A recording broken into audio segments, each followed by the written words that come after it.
in the plant biology building, plant laboratories building, you need to take this training, okay? If you've taken it last Friday, a week ago, this will count. However, if you want to go into the biochemistry building, you need to take the biochemistry building training. And they will, I believe they contacted people who have key access to the building, and they can get trained by them, okay? The other thing is there's training for the MPS building. So the MPS building, as I said, is coming online soon too. And they have a training session tomorrow at 11 o'clock. And they have also a training session on Friday at 1 o'clock. If you need the link for that, I need to forward that. I think only the PIs in the MPS building got this at this point, but it's possible that some of us need to go up to the 4th floor, interact with people on the 4th floor from the PRL. I think they need to also have that training. The other thing that happened, the growth chamber facility has its own individual lab plan, so they extend within the basement of the plant laboratories building, but also the MPS building, and I believe they're treated as one facility. So we have put in an individual plan for them as well, and so they should get permission to have people go down to the basement and do the growth chamber areas, work in the growth chamber areas. Is there any questions at this point to any I said? Okay, so building preparation has basically been done. So EHS came through, IPF came through. They checked the fume hoods. Some have a sticker on them that the flow is too low. They're working on increasing the flow in the building, etc. If there's any problems with anything, Linda and Eunice can be contacted and then get the IPF back in and do something. Okay. The building is basically locked and access controlled. And so that's how it's going to stay. Building access will be through specific points. We have stations at the entrances. You have probably seen them if you have gone through the building already, where you basically clean your hands and pick up a pair of glasses if you want to, or if you don't have one. Everybody should have their own pair of safety glasses. And then, so once you've been in this, past this station, you then basically need to go into the building. And somebody's asking about loading dock. I believe the loading dock is not a normal entrance. No, you have to. We will specify that. So you just can't go to the loading dock. There's no station. Linda, is this correct? Yes, there's a station at the loading dock. Okay, I was wrong. Linda confirmed we can go through the loading dock. Okay, thanks, Linda. So the other key thing is that we have a sign-in, sign-out sheet. Okay, not a sheet, but a form that everybody needs to use. Okay, and I'm going to go through our new website link that we set up yesterday. Yep, Igor, go ahead, ask. Yes, yes, Christoph, for the IPF opening and preparing the building as requested, like, do we have any idea with regards to the timing of what they're doing as people are coming back in? It's been done. Oh, it's already all been done, Linda, correct? Yes, they're finishing up today on the smoke detector fire alarms, but that's pretty much it. All the water flushing has been done. All hoods have been checked, etc. All good. Thank you. Okay. So I would like to go to the website now. Somehow I can't do this in this mode, but I have it already up here.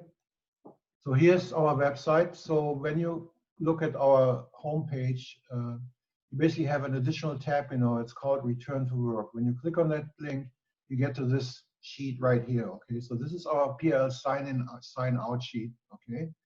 And so what we need you to do is twice a day, or actually whenever you come in and whenever you go out. Let's say you go out, go for lunch, we want you to come, when you come back, sign in again, okay? So you put in your name, first name, last name, you choose which lab you're in, okay? My lab right here. Everybody's lab and every facility should be listed there.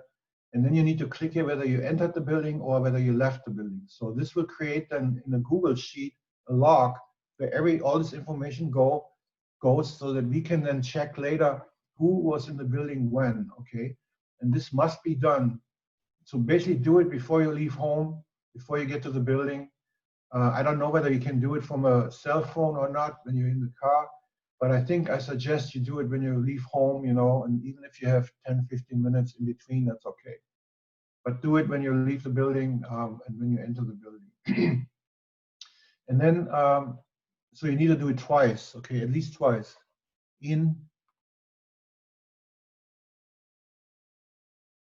So Ian is asking whether the PRL guys in the MPS building will do this. Yeah, I believe you are in this list here, okay? So we have you in this list. So this is basically a PRL list, and so PRL labs sign into this list. Is that correct, Igor? That is correct. Yeah, and all PRL guys are in this list. They use this form, okay? Stala, so this online form is live, but we can start using it, or we can use it. I mean, it won't matter at this point, but I think it's really meant to start go into use when we go back to the lab and start regular working, okay? Or go in the next phase when we are allowed to come back to do bench work. If you want, you can sign in or use this form. You will get registered. If you want to practice, that's fine. Nothing wrong with signing into this form, but I will request that everybody does it as soon as we get the permission to go back from the individual lab plans. Igor, question? That was Ian and Barb. No, you have your hand up there. Was it a leftover? Ingham County Health Form, I'm getting to this in a minute. Ian asked for watering in the basement. Yes, every time. Every time you go into the building, if you enter and leave the building, you want to sign this form, okay? So there's more to it. So you choose the lab, you enter the building or exit the building, and then you want to confirm that you have read this form again, okay, that you are knowledgeable about this form, and it may change, and we will let you know when it changes, and I'm going to show you in a minute where it is. And then to answer everybody else's question, Bob's question down here, here is the form for the health screen form. So you click on this one, you get to the health screen form, and it still has to be filled in, okay? Even though the governor, or something happened yesterday with the Ingham County Health form is no longer required. MSU still has a health form, which is this one right here that I want you to fill in, okay? Other question here. Yeah, well, in the Ingham County Health form, it's different than the MSU form. But this online form, biochemists send out a paper PDF form. We don't use paper. We don't want to use paper. I'm not going to collect paper, or don't ask anybody to collect paper. We're going to keep using this form. It has the exact same information that we need, okay? So keep using this form. And that's what MSU said, from what I hear. Okay, what about people who work in plumber? Excuse me? Well, the question is, you know, we move around from building to building because they're connected. So yeah, you have to follow the building's rules. You have to sign into the building. I think so. I think so. Well, we have growth chambers in other buildings. We go over there. We get plants. We come back. The growth chamber facility is part of PRL. Okay. Okay. So my interpretation of growth chamber facility, if you go watering anywhere in the growth chamber facility, you're okay with this form. If you go to the biochem store, you have to sign in with biochemistry or whatever they want you to do. If you go to do an experiment in the Howe lab on the 4th floor, you need to follow their rules up there, and you need to be within that to have training. PSSS and MPS, so that was Ann's question. Yes, I just answered it. The way I see it, if it's the growth chamber facility, it's under Brad Day and Jim Klug, and they're covered under our document here.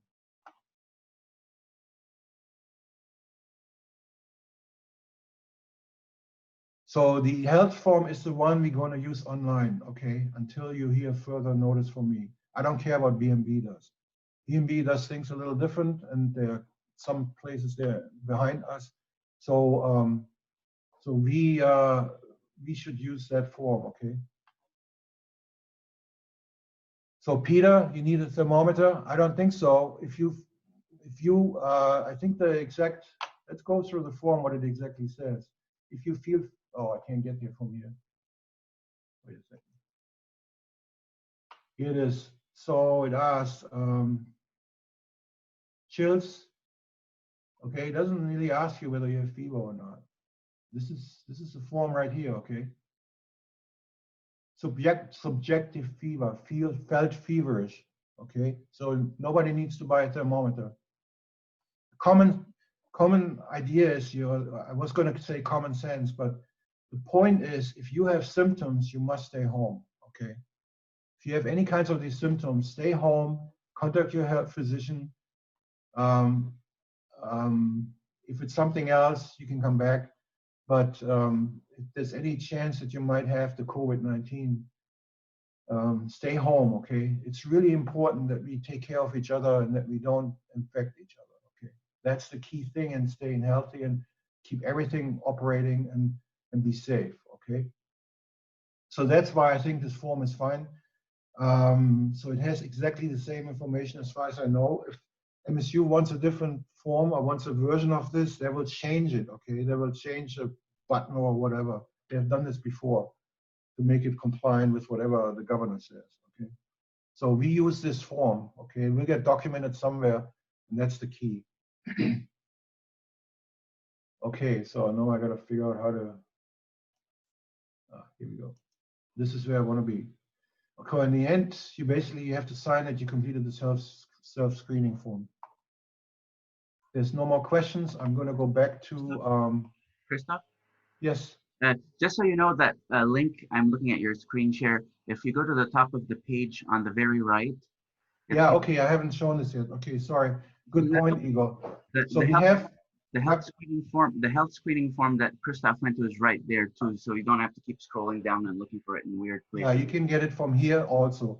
So we have a resources tab here, or kind of as part of the sign-in form under the return to work. So it has this building reactivation doc, and we will put in new versions in there, okay? We put a date with it when it was last changed, and we'll have a new version. So we leave the old version there, and we're gonna put new versions there, I think. That's how we're gonna do it to make sure. And we will send you an email if there's anything new happening, okay? And then we have health screening form here that Igor already mentioned. Then we have MSU resource. I'm not going to click on this link. You can figure out yourself what this is. There's all the COVID-19 stuff that MSU puts out. But here's something that's new that you want to look at. And so we have documents here that may be helpful to you. So this one here, for example, let's see if it pulls up. So this one is basically, you want to take this form and look at it. So it basically has basic things in there, run eye washes, check dates on hazardous weights and all these kinds of things. When you haven't been in the lab for a long time, you want to go through these things and make sure everything is working and everything is okie dokie, okay? And basically, these are the things that the building team has checked and the IPF has checked, but here are things that you want to check, okay? That's one thing you can do. Let's see, going back to this form. So then there's, if you have undergrad students, and I'm not going to pull it up, in the lab that don't have key access yet, this is the form to request it from units, okay? Dishwashing schedule, so dishwashing is done with the dishwashers on the second floor. And so we come up with a schedule. We get every lab a morning or an afternoon once a week. So that's how we have to do it to minimize traffic up there, etc. Okay, so we gotta kind of keep the traffic down up there. The hallway is smaller than any other hallway, so and carts cannot be left in the hallway. They have to be in the dishwashing room.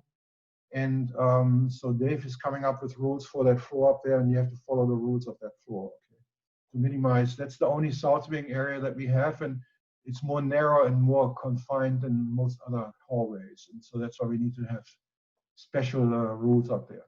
Okay, and David is basically in charge of what's going on up there in the south wing. Okay, and if you have any questions, ask him or ask Linda or Atsuko or anyone up there. Okay.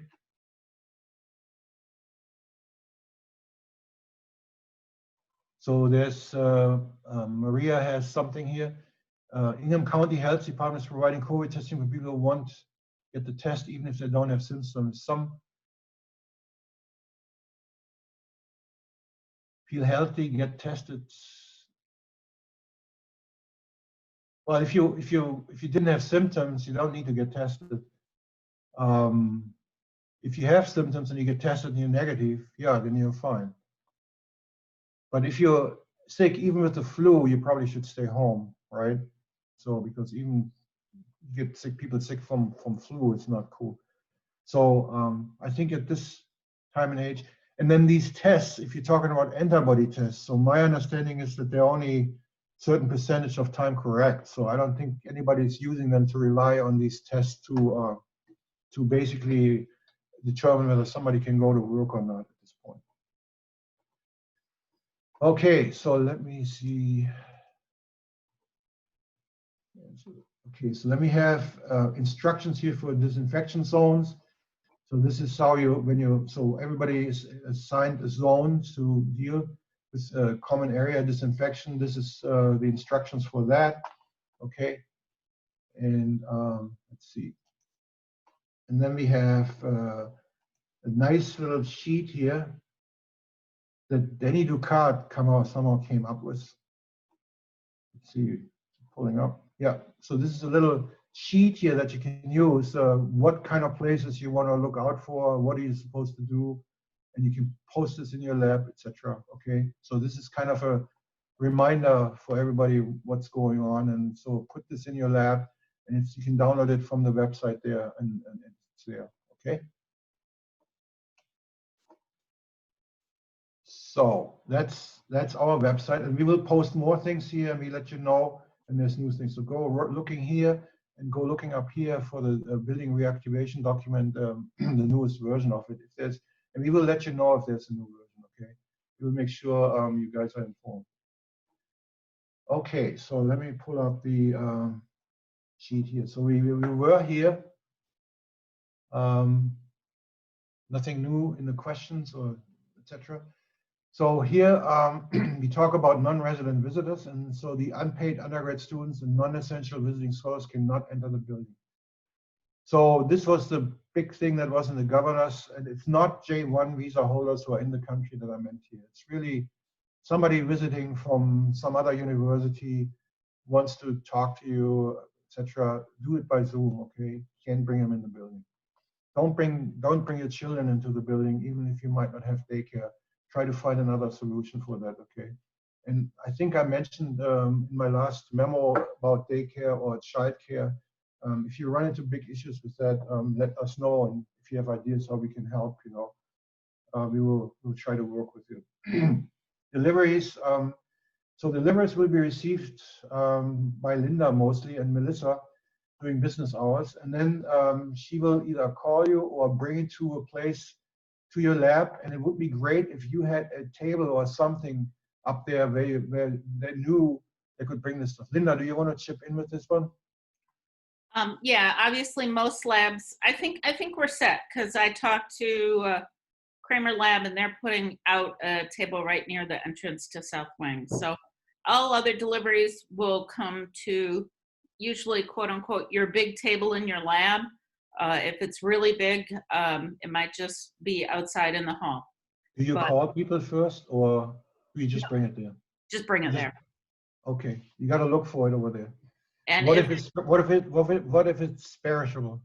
I will place it, if no one's there, I will place it in a proper temperature and leave notes. Okay. Okay, so if you have repair people, they also need to follow the rules of the building, etc. So that we discussed before. So here is something new that you might not have seen before. This is a sanitation plan for shared rooms and common areas. So we made this executive decision that everybody needs to participate and everybody gets a zone assigned in the building to take care of, okay? So you will go through here and find where your zone is. And I gave you the instructions already on this sheet, how to do it. assign somebody to do this. When we talk about bathrooms, we don't mean cleaning the bathroom, we mean cleaning the door handles, etc., the high touch surfaces. I believe the janitors are coming through twice a day to clean the bathrooms. I think around 2 o'clock in the evening. Is that correct, Linda? Yes, and we even have now a 8 a.m. to 4 p.m.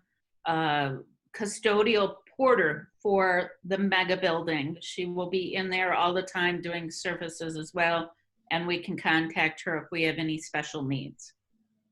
Okay, sounds good. So this is kind of where everybody can participate. I let every lab figure out how they do their zone, okay? We try to make it pretty fair and based on numbers. And so this will allow you to participate in the overall effort, okay? And it shouldn't be too onerous. When you do this, you should wear gloves. We're gonna have sign-up sheets or sign sheets like in public restrooms at each area. And there will also be a station with cleaning materials. Linda and Melissa are gonna make sure that the cleaning materials are always there. Because it's 5% bleach, you may want to consider wearing a lab coat doing that, your safety glasses and gloves. And then you use your very own pen, okay? Everybody must have their own pen, no sharing of pens, okay? Use your own pen for signing these sheets, etc. It's the only sheets. We were talking about online forms for this, but we figured this doesn't make sense. We want to have it locally posted so that people can see that the cleaning has been done, okay? So I think that's the best way of doing it.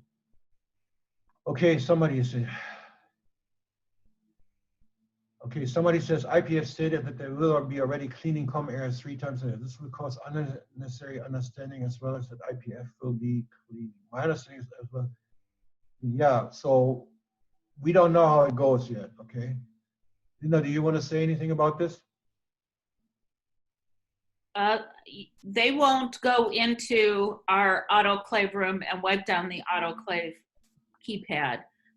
They're doing very basic things, some doorknobs, things like that, but and they are cleaning bathrooms, like you said, several times a day.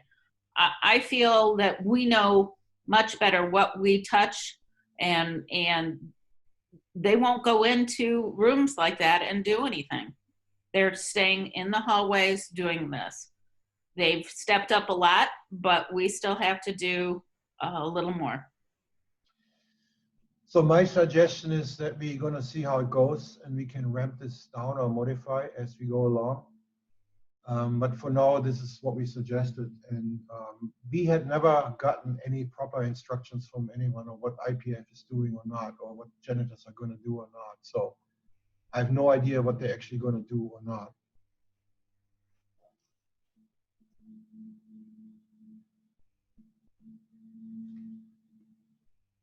So Veranda, what do you mean? Can you be more explicit? I see you in the chat here.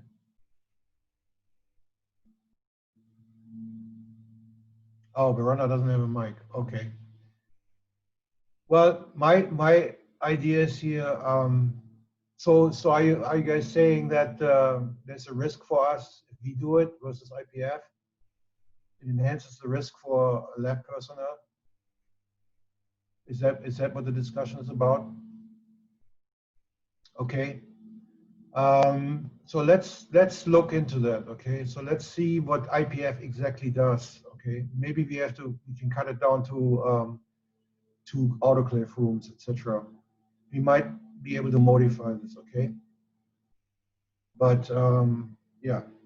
So let's have it stay with that. Okay. Is that okay? We need to check into that. So when we came up with this plan, we had no instructions whatsoever. So that's where this came from. And as I said before, this is a living document and we can modify, okay, as we see the need change or reevaluate. So I don't have a problem with that. Okay, equipment, etc. So hand washing, etc. is the key thing, okay? Not wearing gloves everywhere in common areas. We should not wear gloves in common areas.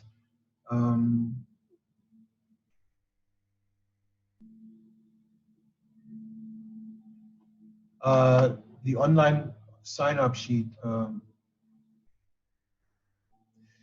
Well, we have discussed this, Andre.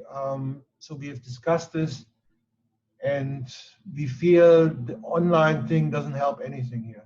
And we believe that the people that are cleaning are wearing gloves, use their own pen, and I think that should be fine. And the gloves should be removed afterwards. So the online thing, who's going to see it, etc. And so we don't think that will work. Okay. So yes, we're talking about PPEs. So hand washing is the key thing. Don't touch your face, etc. So there's stuff that you have heard probably multiple times by now, especially when you took the training, the online training. You need to wear masks, okay, so that we cover the mouth and nose. And whenever you're in the building, so masks, we have obtained new masks, new cloth masks that you can have. They're available at the entrance stations. Linda, do you want to show them some? Do you have one? Nah, yeah, I do. They're pretty cool. The new ones are. That's not the one I saw yesterday. Well, there's a mix of patterns in that box. Oh, really? Yeah, some say Spartan Strong. Some of them are just a Spartan head. Okay, so you can all have a Spartan mask, okay? If you don't have your own mask, we also, if you just need one for a day because you forgot yours, we have disposables. We also have paper masks, yes. And you probably want to wash them regularly. Yeah, so we have 130 of those right now. We got memo today that how we can order more. So we have, there should be enough, okay? Everybody should have their very own Spartan mask, okay? So that's not a problem.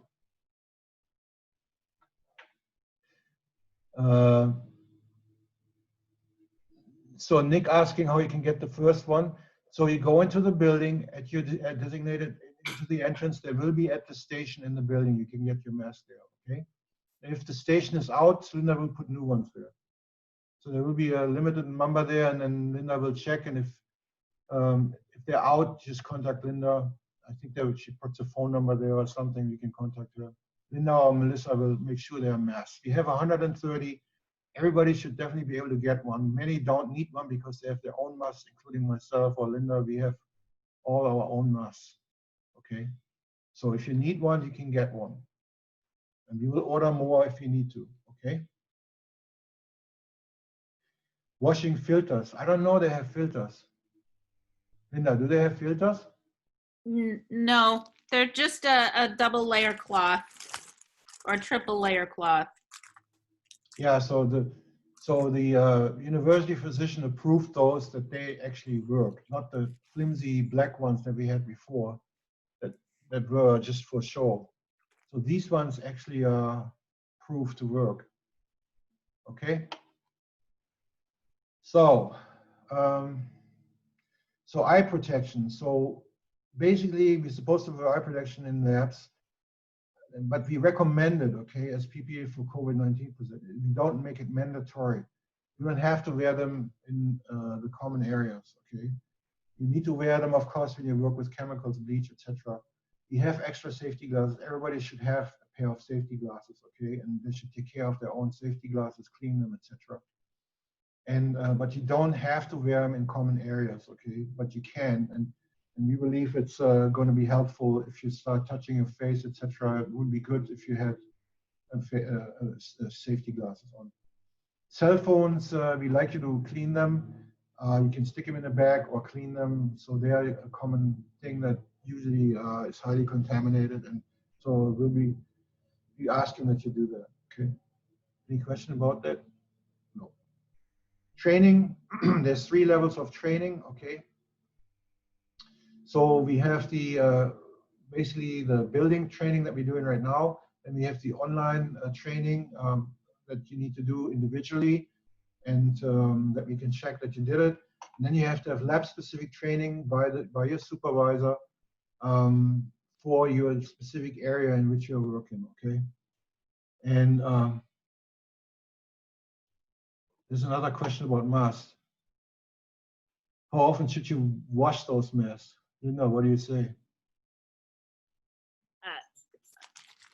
I have not washed these. They just came in yesterday. I don't know how well they will hold up. I would say, since no one should be, if we're doing shift work in there for more than about 4 or 5 hours, I would say wear them 2 days and give them a wash. Yeah. There's no instructions in here. So Anne is asking a question about filters that go into the pockets of these cotton masks. I don't know what this is. Linda, do you know? I don't know either. I have not even, well, I suppose now is the time. So Linda is going to open one up for you to see.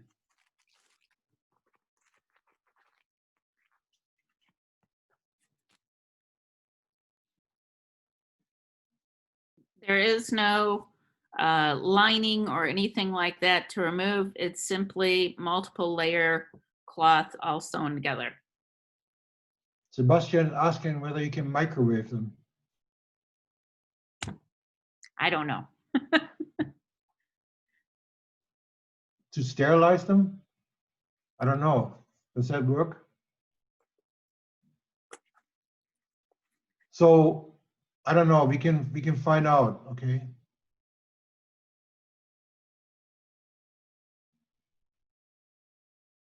That you wash them on the highest heat setting, washing, drying at least every other day. No recommended to not recommended to microwave. Okay.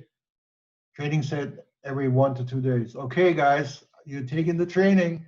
I'm glad you get the information out here.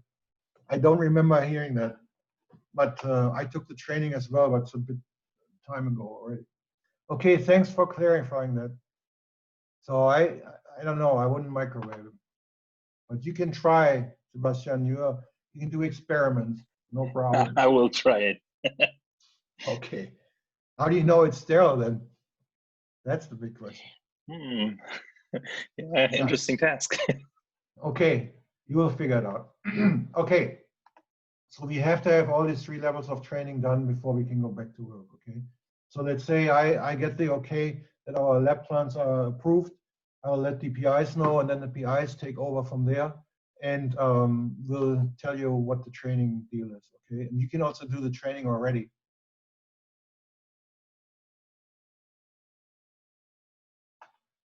So Anne suggested the mask should go into a plastic bag before leaving. You can definitely do this. We have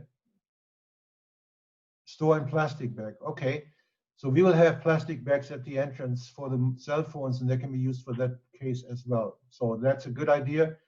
Yeah, put them in a plastic bag. That would be a good idea. And the plastic bags are there, so everybody can do that. Okay. Thanks for pointing that out. Okay, so let's see.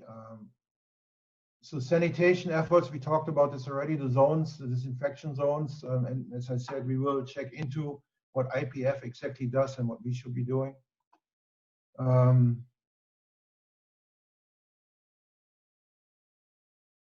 Somebody says not to put them in the dryer, they shorten a lot. So everybody's still excited about the mask. So I'm sure we all figure out how good these things really are as we start using them for multiple times. Okay, so we will clarify with IPF exactly what they do and what we need to do. Okay, and we will modify the scheme as need be. Okay. Okay, that's about dogs. I don't think that's relevant here. So preparation for lab work, this has not changed. Okay. So basically, distance of 6 feet. Also, when people coming and going, monitor your health. Their relevant PPE. So you got to use your own key card to enter the building and fill in the forms that we talked about. Minimize transport of items between work and home, because that's how you can carry things back and forth to your house and to the work. So don't bring personal items along unless you must, etc. We have talked about the computer. If you bring it in, you need to wipe it down. Shared computers need to be wiped down. We use 70% alcohol for that.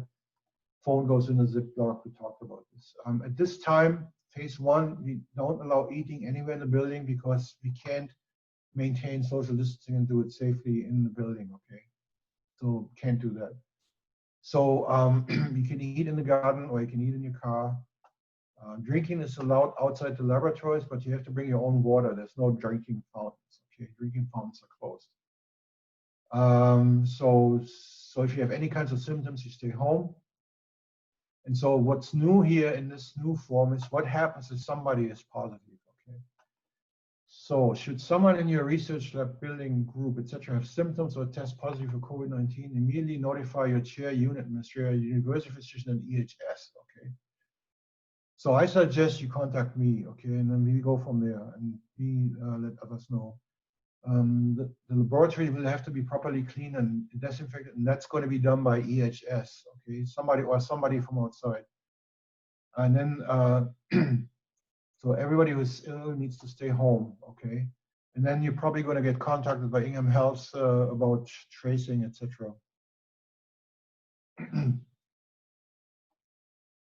So then if somebody becomes positive, all personnel home and contact the university report as much information as it's known at the time. So yeah, so hopefully it won't happen. Hopefully we can stay away from it. So there's questions here. Yeah, I think at that point, that makes sense. So somebody should stay in contact with the person home for 2 weeks. I believe we will get instructions from Ingham Health, Ingham County Health at that point, you know, or from the university physician of exactly what we do and how far this is. And so we may have to shut down at that point if that happens.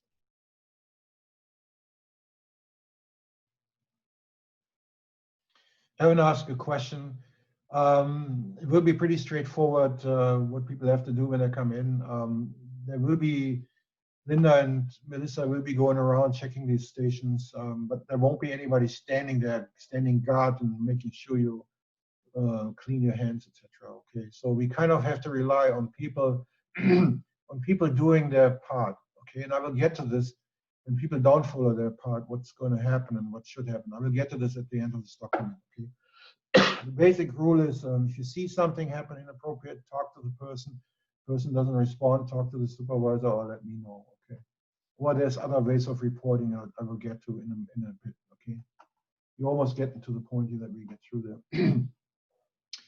So here we're talking about entering the building, wearing masks and clean eyewear. So wear gloves only when you usually wear them, okay, to protect your experiment, etc. Don't wear them everywhere. Don't walk around to bathrooms or in the hallway with gloves on. We don't do that.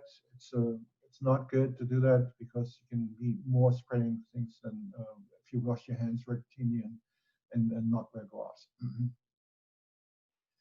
So here's another new thing at the bottom that we didn't talk about. So here's more hand washing, etc. And it's repetitive.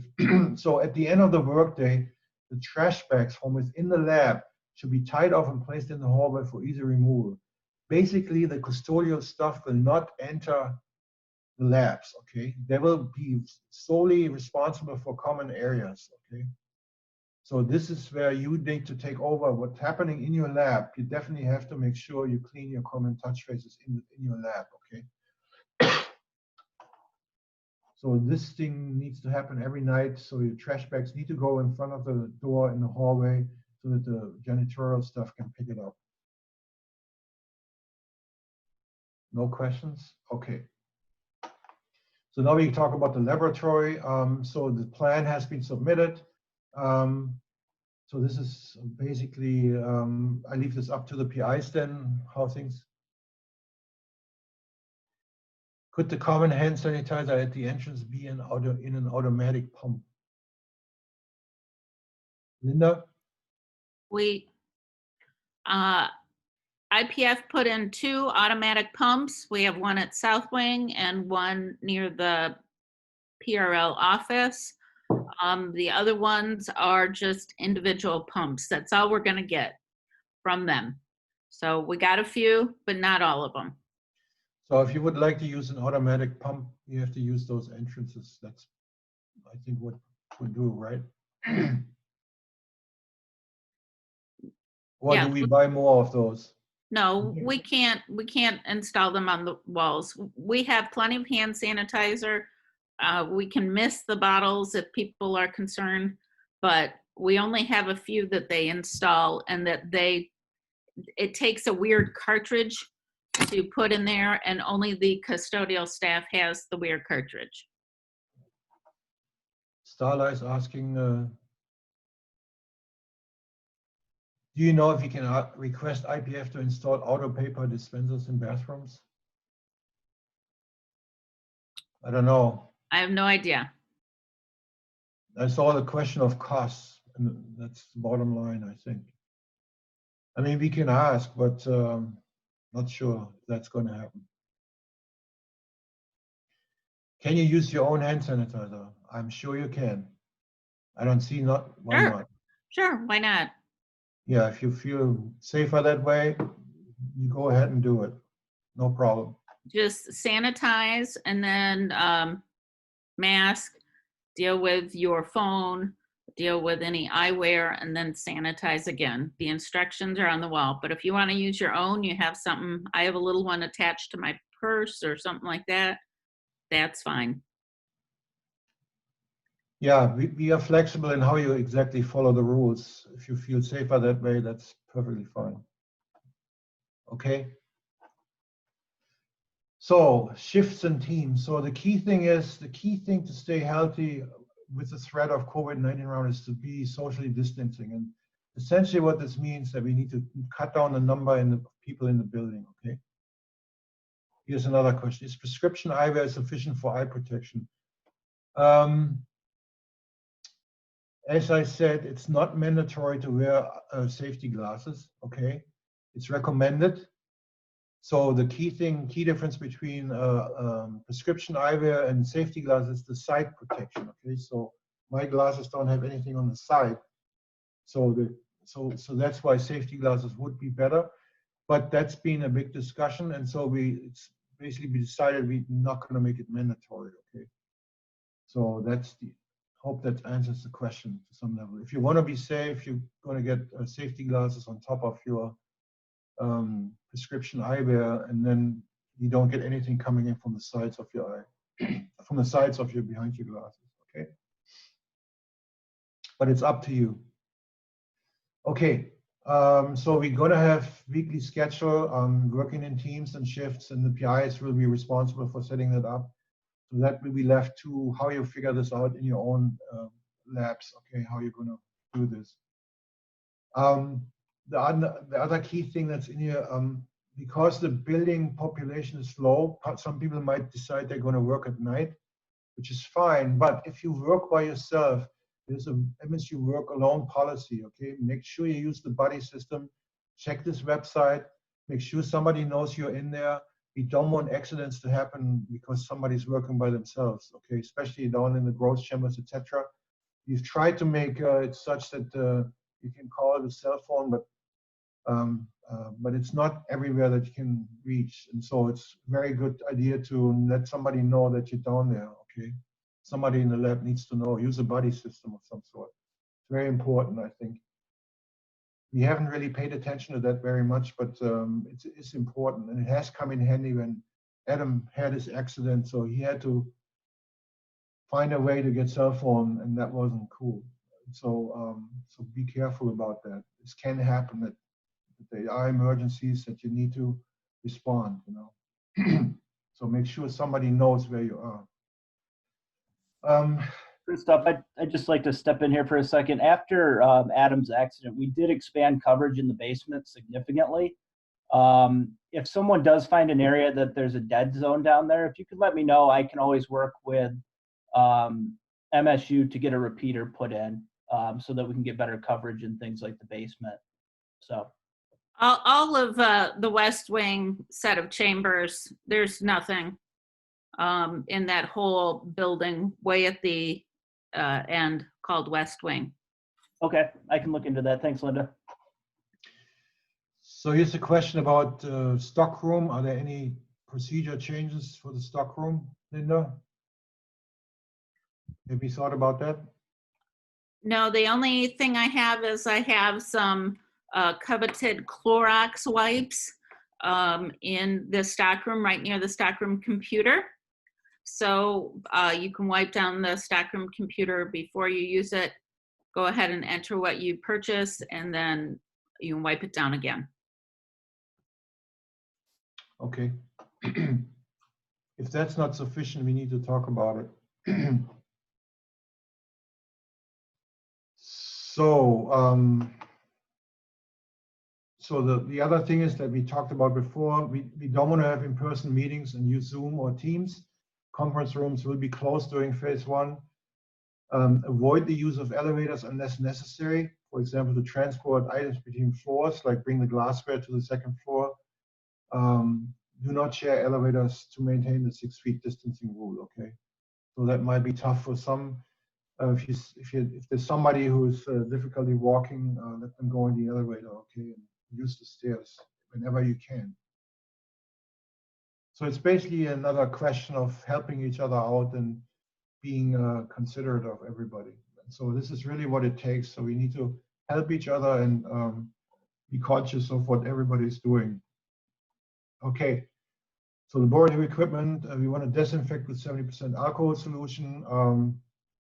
Anything that's shared, papitas, etc. And so that's also in this little sheet that I showed you, which is available on the website. So here's another item that's very important: compliance and compliance monitoring. So first of all, if you have any questions, ask me, okay? Or other members of the building committee. So there's Linda Denhoff and David Kramer for the PRL, and there's Denny Schnell and Emily Pavlovsky and Francis Trail for PLB. But you should either talk to us properly, and then that's one thing you can do, okay? So basically, the PIs and I am responsible for compliance with the rules in this document. So we can check in. So the biggest thing I can see is that people don't check in the morning and the afternoon. It's been known that other departments have checked the health form against the building keycard access log and found people that were not compliant with signing in the health form. I have not done this.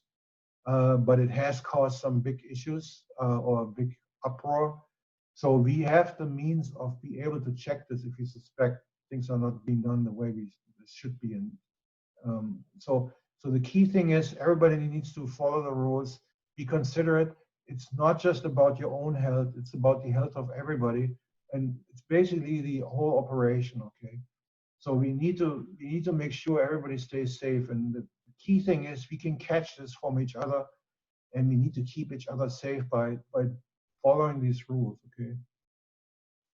So we have these reports of sign-in, sign-out checklists, and we can provide, so Ryan can download this Google Sheet and provide it broken down by PI information to the PI once a week. And so, but what I'm saying here is repeating again that we are doing this together and we need to work together. And so the key thing is if you see somebody not being compliant, okay, say something to somebody, okay, to say to the person, if the person doesn't listen, you can't resolve the issue or the situation is unclear, talk to your supervisor or talk to me or someone in the building committee, okay? So developing and maintaining a safety culture is everyone's responsibility. This is the only way we can get through this. Okay, so we have to help each other and we need to make sure that everybody is safe. So if you see something, please say something. And you can report anonymously or in other ways. You don't have to talk to me, but there's different levels. So there's principal investigator, there's department chair, that will be me at this point. You can go to the dean, Eric Heck. You can also contact EHS under this number right here.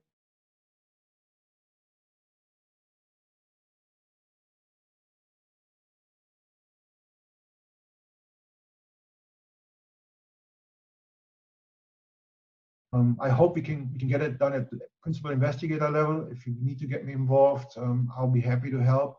Okay, and if you can't resolve it there, if you feel desperate, go to these levels here. Okay. So this basically concludes what I was going to talk to you about. I spent exactly an hour, and I will be happy to answer any more questions that you have or any concerns, address any concerns that you might have. So now is a good time to ask questions. Did I forget anything, Linda? No, I'm pretty happy with it. People need to read it, and we will do our best to be all set up. And we have plenty of PPE for everyone.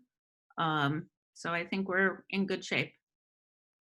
Yeah, and the one contentious point was how much does each lab have to deal with the zones when IPF is already doing something there. So we're going to look into that, and we will modify this as needed. I mean, IPF is already there. Our porter's already there. But if you can imagine, from 8 a.m. to 2 p.m., there's one person that covers plant soil science, MPS, and plant biology.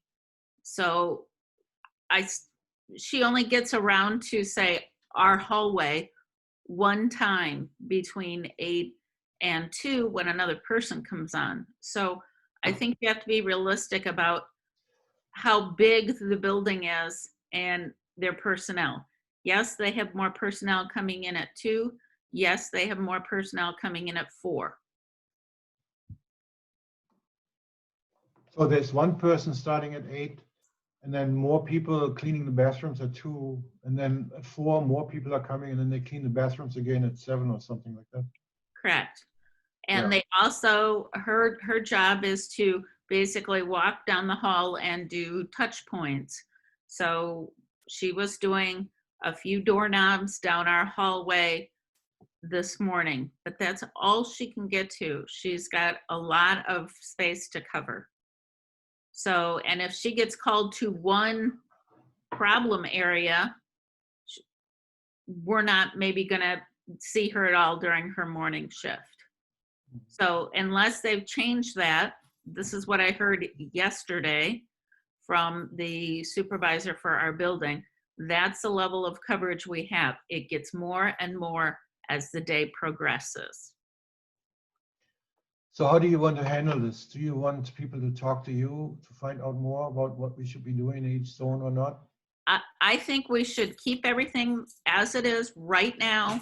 And as we learn more, we might be able to cross something off of a zone or something like that. But for right now, assuming that we get our lab okays from the higher ups, we might be able to go back later this week or early next week. I don't think we'll be able to clear it up sufficiently between now and then. So zones are already set up. I think we should just keep them. I don't think you can sanitize too much right now. We're asking somebody, one member of the lab, to take a few minutes to do a little sanitizing. But the point that was raised was that it also means a risk for the person, I presume, to do that, and that we would prefer to keep people in the labs. So I think that's the point that was raised, you know. Well, I have done the zones very much close to your lab, so it's likely some location that you already are in or use. So it's not some area where you're going which you do not normally use. If you're on second floor, you're likely, your area might be on second floor. The exception there is Sharkey Lab, which has the loading dock, but they use a lot of gas tanks and they deal with a lot of gas. So they are in that area quite a bit. We're Yeah, we're talking 5 minutes to 5 to 7 minutes to so do my personal idea was, or view was also that lots of us would like to participate in making things safer for people. And that's one way how you can contribute, you know, for the community. But I didn't think that that was too much risk at this point. So we will modify as we can see that it's not necessary. Okay. So there is another question. Do we need to have keycard access restored after we weren't in the building? No, I believe nobody has lost their keycard access. This is mostly for undergrad students who normally don't have keycard access, okay?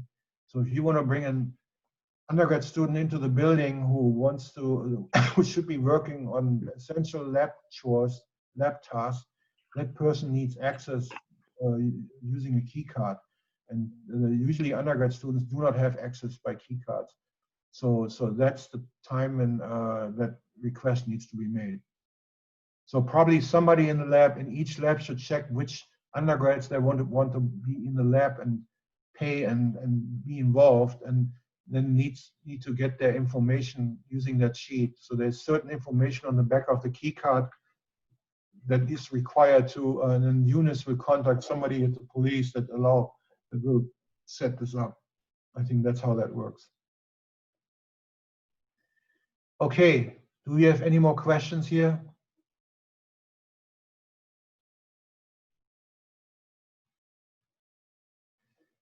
So here's a question about specific scheduling for autoclave access and use.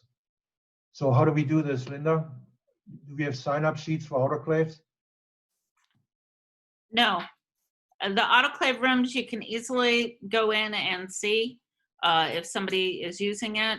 You might not want to push your card in there, but you don't need to touch anything. The autoclave room doors we're going to try to keep them all open, at least 328, 128, and 228. So you should be able to just stick your head in and see.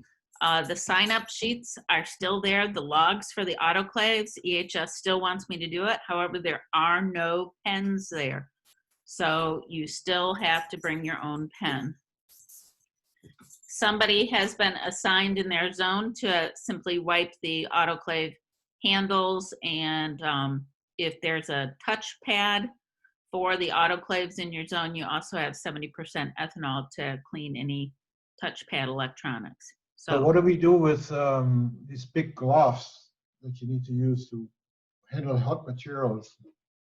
My suggestion there is, if you're concerned about either the cold gloves or the hot gloves, you can put a pair of regular gloves, meaning nitrile gloves, on first, and then use the common gloves. And then when you remove the common gloves, you can remove your inner glove and throw it away. So basically double glove. The first glove is just simply nitrile. The second glove is whatever protection you need, be it hot or cold. Yeah, but only do it for that purpose, because we don't want you to wear continuously metal gloves. Exactly. I think that showed up in the building protocol for the MPS building before. Okay, anyone? Is everybody ready for lunch? Is everybody ready to go back to the lab?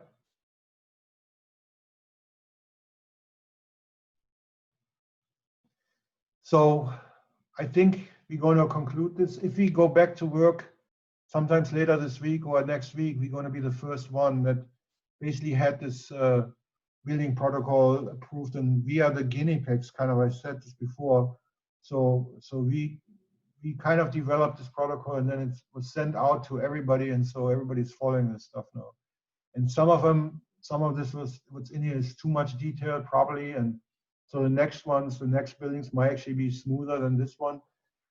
But this is what it is. This is what we got approved, and we will make adjustments as it makes sense. Okay. So if you have any questions about this, or any of the procedures don't make sense to you, or seem risky, or you want to talk about it, just contact either Linda, me, or David, and we will talk about it. Okay. And we can openly talk about it and see if we can. You definitely want to make things as safe as possible, and that's the key goal. Okay, go back to work, but be safe and don't take any unnecessary risks. Okay. I guess Christoph, Igor. this is Igor. I mean, if you don't mind, I had just one little comment in general. Can I make it? It's so I guess one thing, like, I want to add to what Christoph's been saying And I hope you understand my intention. So taking care of each other, in my mind, is not also just like a health issue. There's also like um, an accountability issue. So what you do will like affect your PIs, and we'll get to Christoph. So like what I mean, I'm just gonna give a short example, like a hypothetical. Like let's say me, Igor, I'm a member of, let's say, the Kramer lab, and I wanna use something in Christoph's lab. So if I'm not careful, I go into Christoph's lab, let's say I'm infected, infect somebody, it's going to come back to Christoph, it's going to come back to Dave, it's going to go up to Christoph in his position as a director. So there's there's a lot of pressure on your PIs as well. So it's something to think about, not just from a health standpoint. I mean, you can imagine a situation where like Christoph has to shut down his lab, and Dave might have to shut down his lab because there was a certain like negligence there. So that's the comment I wanted to make. So there's a lot of pressure on the PIs and leadership. So there's that angle to think about too. Yeah. So let me also say, of course, we can only control what happens in the building. Well, we have some influence. We can't control, actually. We only have influence and can appeal to everybody of what's going on within the building, okay? I don't know what you guys are doing when you go home, okay? Whether you know, are socializing or what, I don't know. I mean, the governor allows now public meetings of up to 100 people, outdoors, etc. So think about it, okay? Think about it, that you go back to work, what that means actually, okay? You got to be conscious, not just at work, but also with everything you do, you know? So I didn't travel to Baltimore, visit our youngest son, because I felt, you know, there's some chance there, you know, and I want to be able to go back to the building to lead the effort here. And so I didn't go, even though I really wanted to. And so those are the kinds of decisions that everybody has to make. You know, we need to look out for each other. We need to think about twice, you know, how we act, and not just at work, but also privately, if we want to keep everybody safe. So, I mean, I don't have any influence on anything you do at home, right? But we cannot assume that everybody who comes back to the building followed the rules over the weekend or whatever. And so there is a chance that this thing can get into the building, and we need to do everything we can to be safe. And it does take a common effort. It's as I said before several times already, we catch this from each other, and we can help each other not catching it, okay? So that's the only way we can do it. Okay? Christoph, I had one more thing I wanted to add. As far as shared equipment and calendaring, I know I've had a couple labs reach out to me, and we've set up some calendars and teams. But if any other labs have equipment that is used by other people in the building, if you want to reach out to me, I can set up calendaring for that, so we can maintain kind of semblance of order when it comes to using shared equipment. Yeah. So anybody else wants to say something?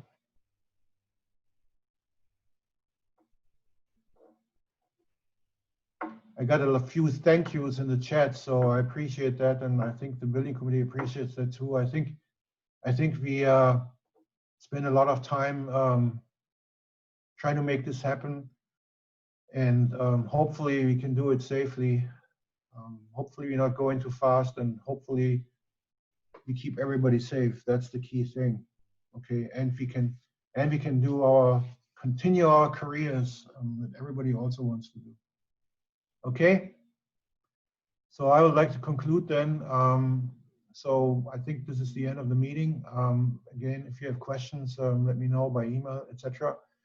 And so everybody can sign off now. Thank you very much for participating and asking questions. And I think Igor is going to summarize the questions, and then we can come back and distribute that to you guys, and then take some actions on the points that were unclear. Okay, thank you very much. Bye-bye.